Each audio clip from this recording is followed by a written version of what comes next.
Kenalin, ini namanya Almond, ya, bonekanya Audrey sama Al. Enggak ding, ini anak nomor 3.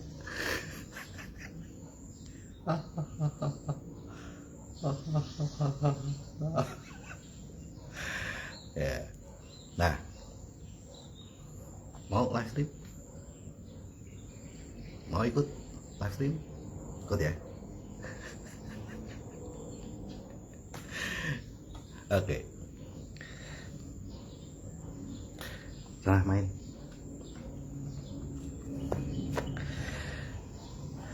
Tahun 70-an ada satu pelawak di Jogja, asli Jogja, yang sangat fenomenal. Dan sampai hari ini belum ada, menurut saya, belum ada satupun pelawak yang sefenomenal orang ini tahun 70-an. Namanya Basio. Buat Anda yang tahu Basio, pertama pasti Anda orang Jawa, orang Jogja terutamanya, Jawa Tengah, Jogja, Semarang. Dan yang kedua, ketahuan umurnya. Pasti udah 50-an tahun. Nah, saat ini level kelucuan Basio itu mungkin kalau saya bilang kecerdasan dalam lawakannya itu hanya bisa ditandingi sama Cak Lontong. Jadi Cak Lontong itu dia cerdas sekali dalam komedinya. Orang tuh mikir dulu baru ketawa gitu, lucu banget. Tapi setelah dipikir gitu ya, membolak-balikkan logika orang, dan itu lucu sekali. Nah, salah satu dan itu Basio itu punya kaset pita banyak sekali ya. Ayah saya mengkoleksinya dan saya mengkoleksi, saya ikutan dengerin gitu ya. Bahkan itu jadi penghantar tidur gitu ya. Sekarang ada di YouTube banyak sekali, nggak perlu harus pakai koleksi pita. Basio, Bu Nur Siti tahu ya, lucunya itu cerdas. Nah, ada satu adegan dalam episode Basio Pak Lurah gitu ya, dia ngomong gini, wah hahaha, stand up komedi gitu sendirian gitu ya. Aku ki seneng tenan atiku saiki. Sakploke aku dadi lurah. Setelah saya udah jadi lurah di desaku ini, bah, desaku aman, tentram, warganya bahagia. Dalam bahasa Jawa tapi ya. Dulu sebelum saya jadi lurah, desaku ini bener-bener rawan kejahatan, gak aman belas. Tiap hari ada sandal yang hilang, laporan warga. Tiap hari ada jemuran yang hilang, laporan warga. Tiap hari ada acara radio yang hilang, laporan warga. Gak ada ya, zaman dulu tiap hari HP hilang, kan belum ada HP waktu itu gitu ya. Bener-bener desaku ini dicap desa yang gak aman, yang rawan. Sedih aku. Tapi setelah saya jadi lurah, alhamdulillah, desaku aman sekali.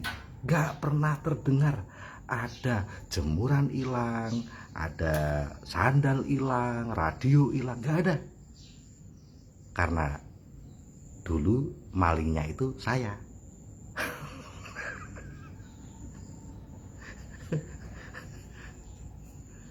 Lucu lah. Kalau bahasa yang ngomong lucu banget ya. Kalau saya yang ngomong garing ya.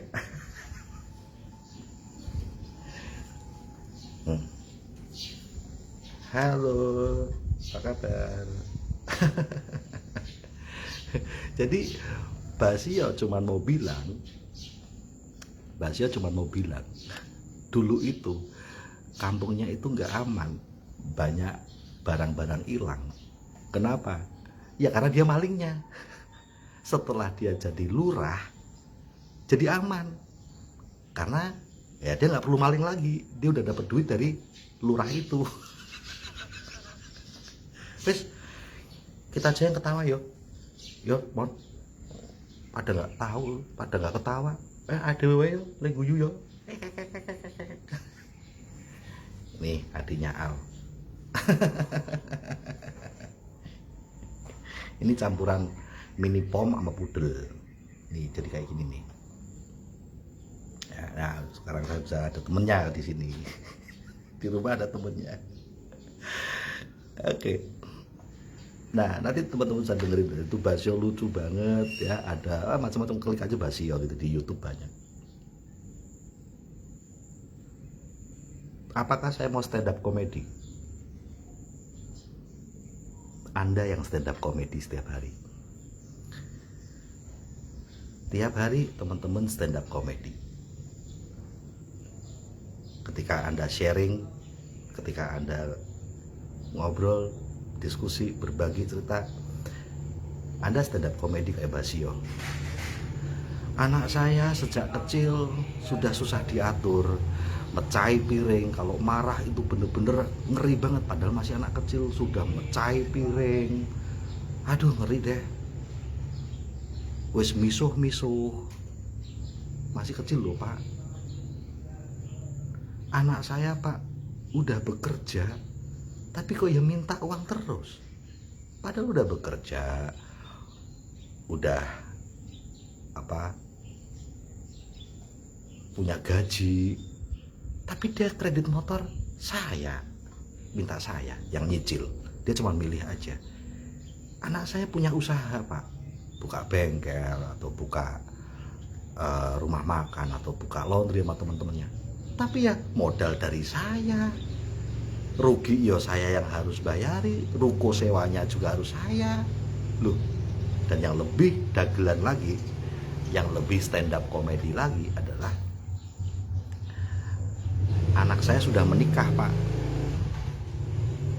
Happy nih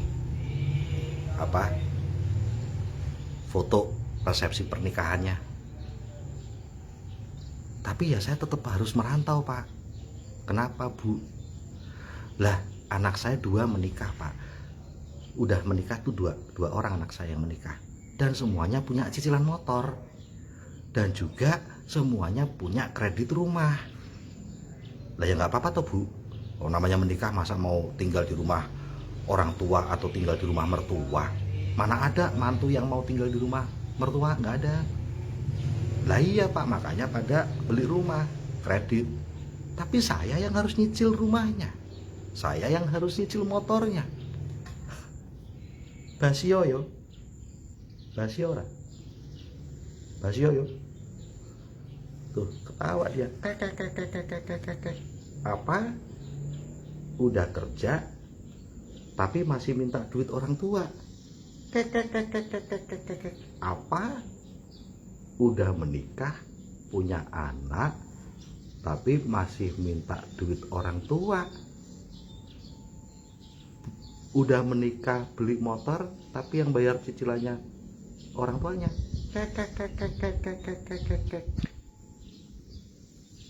Punya rumah, tapi yang bayar cicilan rumahnya orang tuanya.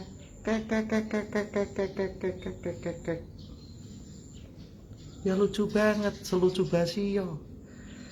Nah, pertanyaannya kenapa? Pertanyaannya kenapa kok bisa seperti itu? Karena itu sudah dipupuk sejak kecil. Sejak kecil ibunya merantau. Nah, karena ibunya merantau, jadinya apa? Ibunya tidak bisa memberi kasih sayang. Ibunya merasa bersalah. Mama pulang dong, aku mau ulang tahun. Mama pulang dong, ambilin rapotku. Mama pulang dong, Idul Fitri. Anak-anak selain butuh mamanya, tapi juga malu sama teman-temannya. Teman-temannya ngambil rapot sama mamanya, dia enggak. Teman-temannya bukan cuma ngambil rapot, dijemput. Teman-temannya dijemput tiap hari sama mamanya. Anak Anda enggak sama mamanya. Teman-temannya waktu bulan Ramadan, terus terawih gitu ya, sahur bareng, buka bersama sama mamanya. Anak Anda enggak, dia menuntut itu sama Anda, dan Anda tidak bisa memberikannya karena Anda kan gaji terpenjara. Nah, ada rasa bersalah sehingga Anda menggantinya dengan uang. Anda mengganti kebersamaan ulang tahun dengan kado ulang tahun, mengganti kebersamaan saat buka puasa bersama, saat sahur bareng dengan baju baru, dengan materi, dengan HP baru. Anda mengganti Anda yang bertugas harusnya menjemput anakmu melihat teman-temannya dijemput oleh mamanya dan Anda nggak bisa menjemputnya. Anda mengganti kekecewaan itu dengan ngasih HP baru gitu. Jadi Anda berpikir bahwa kalau aku sudah tidak bisa memberikan waktu dan kasih sayang, bukan hanya anakku sampai menderita karena tidak dapat kasih sayangku, tapi juga malu setiap hari melihat teman-temannya mentertawakan dia, di mana mamamu gitu ya. Karena aku tidak bisa memberikan kasih sayang, yang bisa kuberikan adalah uang, yang bisa kuberikan adalah barang. Dan itu sampai kapan teman-teman? Apakah sampai anakmu mandiri bekerja? Oh enggak. Bukankah waktu anak Anda bekerja Anda juga masih di luar negeri? Padahal anaknya udah bekerja loh, tapi Anda masih di luar negeri. Nah, selama Anda ada di luar negeri, selama Anda tidak bisa memberikan waktu, ya Anda terus akan ngasih uang sama barang. Itu makanya anak-anak TKW gak ada yang mandiri gitu. Udah kerja, pulsa aja minta mamanya, soalnya gajiku lagi dipakai ini mah. Padahal udah kerja. HP minta mamanya, soalnya HP ku lagi uangku lagi dipakai, gajiku lagi dipakai ini mah, jadi masih kurang untuk beli HP. Dan mamanya malah bahagia. Mama TKW ini malah bahagia kalau anaknya minta uang, padahal sudah mandiri. Kenapa? Masih ada gunanya, masih dianggap ibu. Padahal Anda cuma dicap ATM loh, bukan ibu loh. Bahkan sampai anaknya ini menikah, berkeluarga, beli motor, cicilannya minta orang tua, mamanya seneng, masih dibutuhin loh. Ini makanya ya manja banget ya. Soalnya bagi teman-teman TKW, uang bagaikan solusi pengganti apapun. Pengganti ulang tahun yang harusnya Anda menemani, ganti uang gitu. Lah dia sampai menikah pun juga masih ulang tahun, dan Anda akan terus ganti dengan uang gitu. Dia punya anak satu, punya anak dua, tetap aja minta sama Anda. Dan Anda seneng. Kenapa? Anda masih merasa dibutuhin. Enggak, dia nggak butuh Anda, dia butuh duitmu. Bedain ya, antara butuh mama dengan butuh uangnya mama itu lain. Sehingga ketika Anda sudah nggak bisa ngasih uang, dia nggak butuh Anda lagi. Anda nggak ada gunanya bagi dia. Begitu. Nah,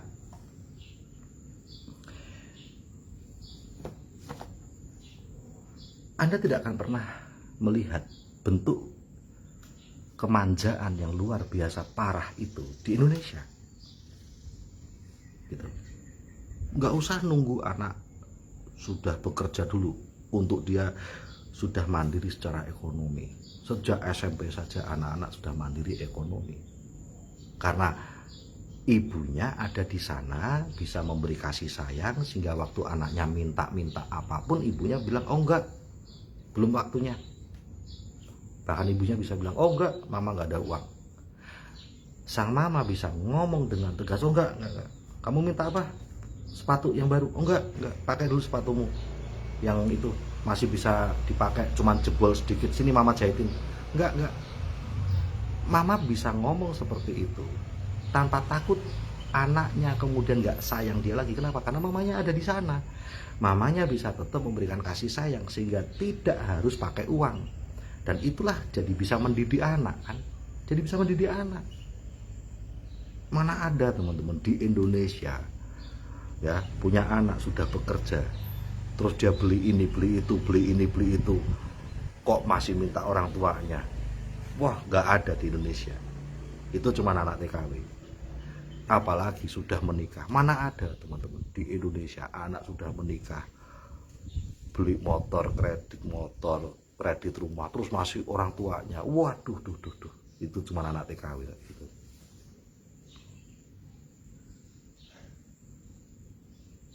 Ada hal yang lebih mengerikan lagi, ketika anak Anda melihat dengan mata kepala sendiri, yaitu ketika kakek atau neneknya meninggal dunia dan ibunya, anaknya kakeknya, anaknya neneknya, misalnya kakeknya meninggal, anak Anda melihat kakeknya meninggal, kakeknya adalah ayah Anda, lalu anak Anda melihat dengan mata kepala sendiri si kakek dikuburkan dan anaknya kakek ini, yaitu Anda, yaitu ibunya anakmu, tidak ada di sana.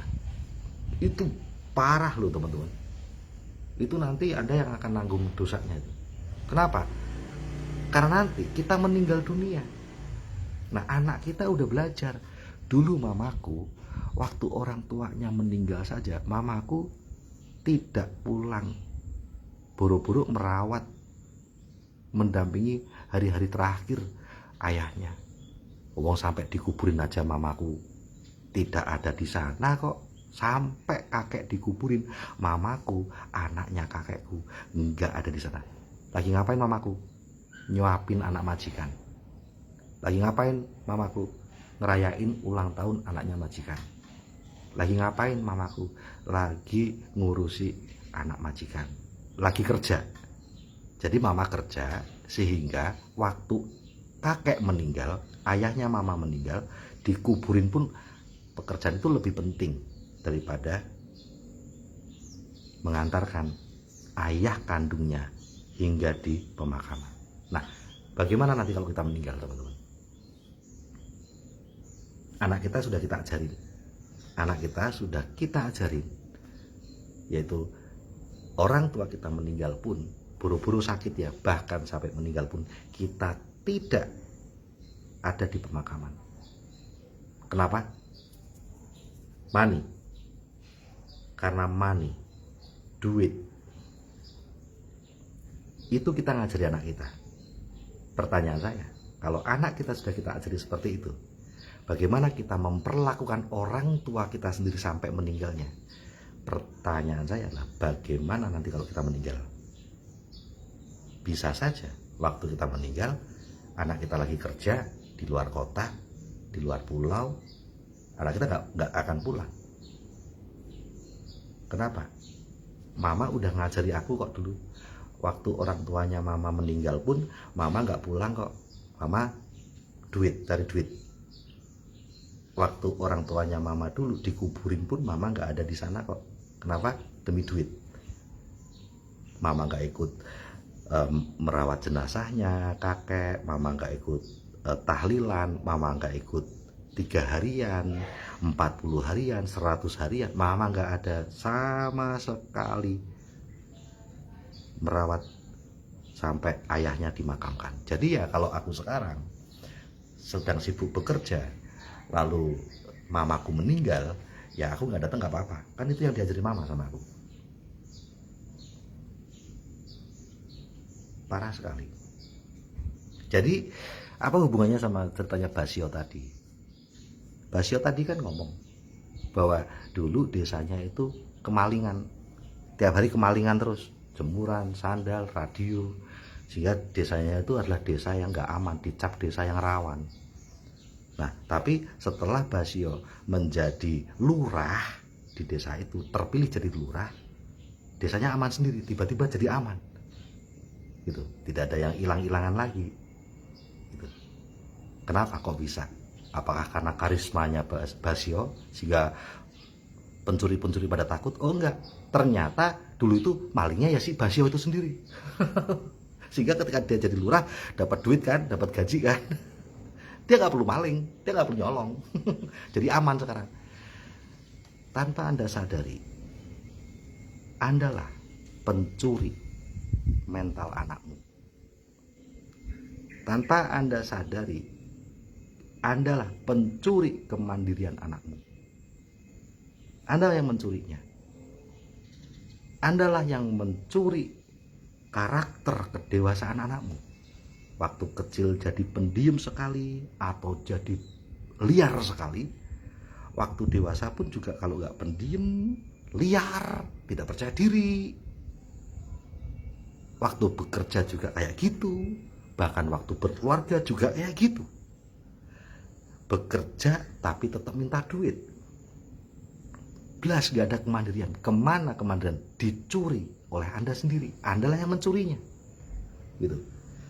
Ketika anak Anda sudah menikah berkeluarga, masih minta orang tuanya bantu nyicil ini, nyicil rumah, nyicil motor, bahkan nyicil HP. Udah berkeluarga ini barang langka nih keluarga TKW ini, ya. Anaknya luar biasa, ya, hebat.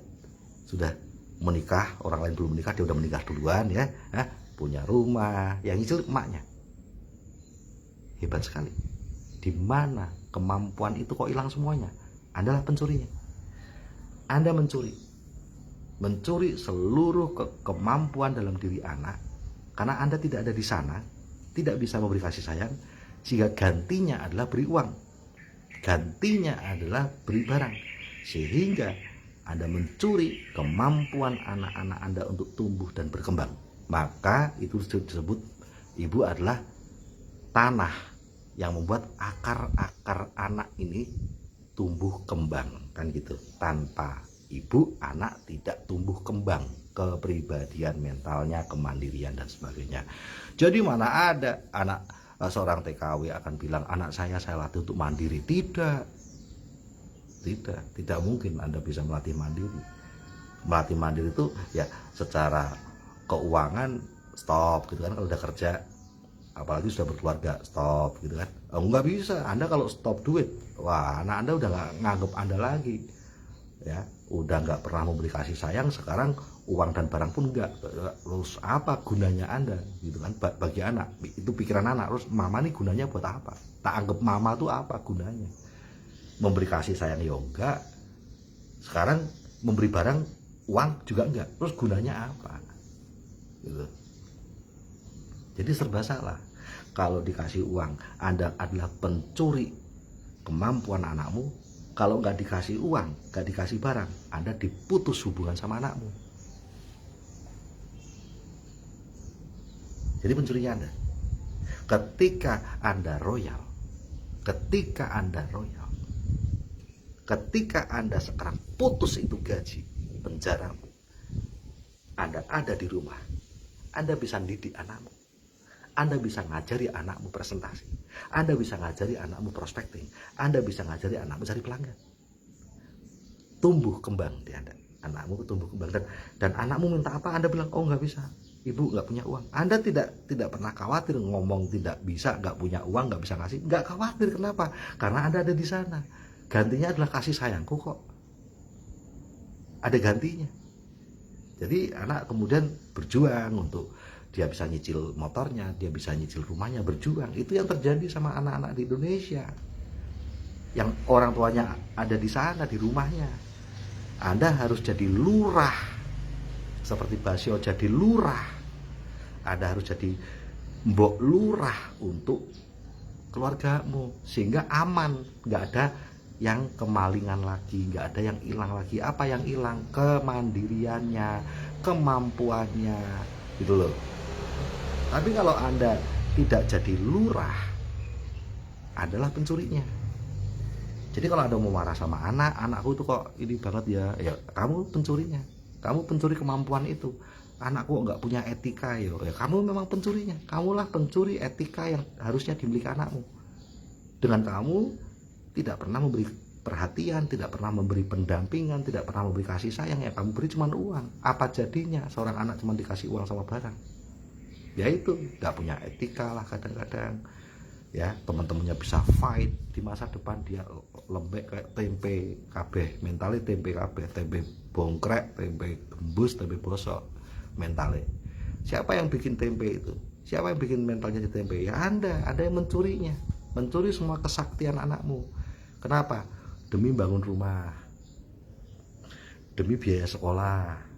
Padahal kami bangun rumah pakai bonus tensi. Kalau bonus tensinya belum cukup, ya nggak usah bangun rumah dulu, daripada kami mencuri kesaktian anak kami dengan kami tinggal pergi.